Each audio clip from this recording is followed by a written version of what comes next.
2 minutes pour comprendre. Aujourd'hui, alimentation et cancer du côlon. Alors, je suis avec le docteur William Bérébi. William Bérébi, vous êtes gastro-entérologue et pathologue à Paris et vous êtes auteur de Diagnostic et thérapeutique.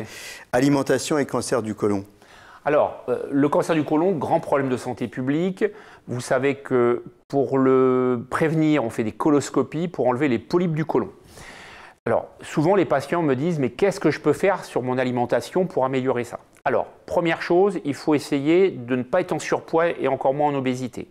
Deuxièmement, il faut éviter de consommer de l'alcool, donc un verre par jour, pas plus. Troisième chose, il faut consommer des fruits et des légumes. Alors pourquoi? Parce que les fruits et légumes, ça va apporter des minéraux, ça va apporter des vitamines et des antioxydants.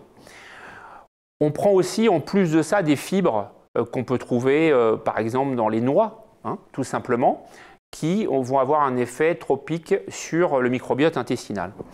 Il faut aussi prendre des graines, donc plutôt du pain complet, c'est préférable. Consommer du riz brun, tout ça c'est utile pour avoir une alimentation équilibrée et propice à prévenir le cancer du côlon. Et dernier point, les viandes. Donc viande rouge, pas trop, ça doit être limité à 300 à 500 grammes par semaine. En Europe, États-Unis, on en consomme 3-4 fois plus. Donc il y a intérêt à réduire sa consommation de viande rouge, de viande, donc soit agneau, bœuf, porc, etc.